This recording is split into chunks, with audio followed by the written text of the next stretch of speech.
يا هلا فيك أكثر يا أم طلال.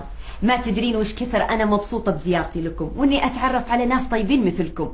أنتم ما شاء الله عليكم أصل وفصل، ومعروف عنكم الطيب أبا عن جد. الله يسلمك، هذا من ذوقك.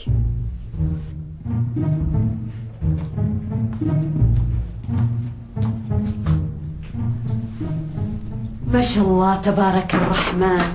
الحين عندك البنت هذه وخاشتها علينا، بس والله معاكي حق، اللي عنده بنت زي هذه يخاف عليها من العين. هذه الشغالة. معليش أنا آسفة. لا ما عليه. إلا ما قلتي لي يا أم طلال، هي من أي ديرة؟ مغربية. هم مو قالوا إنه من شروط الاستخدام لازم تكون فوق 40؟ إيه هذه فوق 40. أتحداك. يا هلا ومش هلا، حي الله الطيب ولد الطيبين، يا مرحبا. المهلي ما يولي يا عمي. يا بر.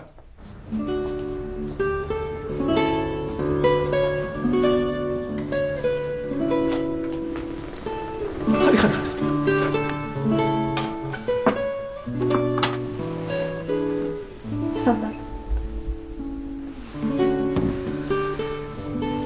تفضل.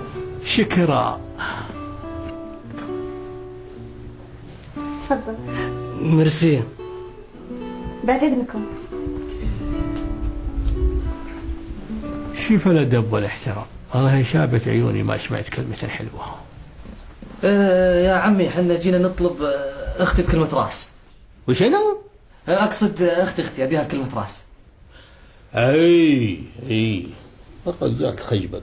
كم يا ولد؟ كم من هذه اختفى صالت اللي هنا؟ كم؟ ورا ما يكلم اخته في البيت. الرجال حط العصير، حط العصير.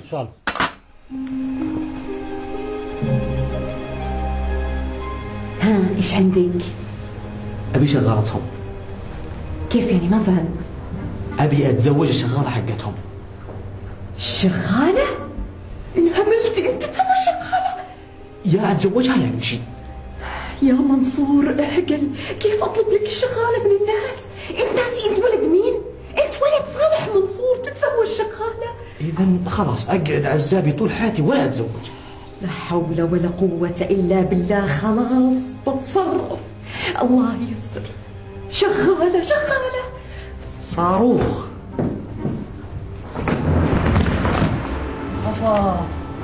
خط يلا انقلعوا ولا عاد نشوف وجيهكم مرة ثانية.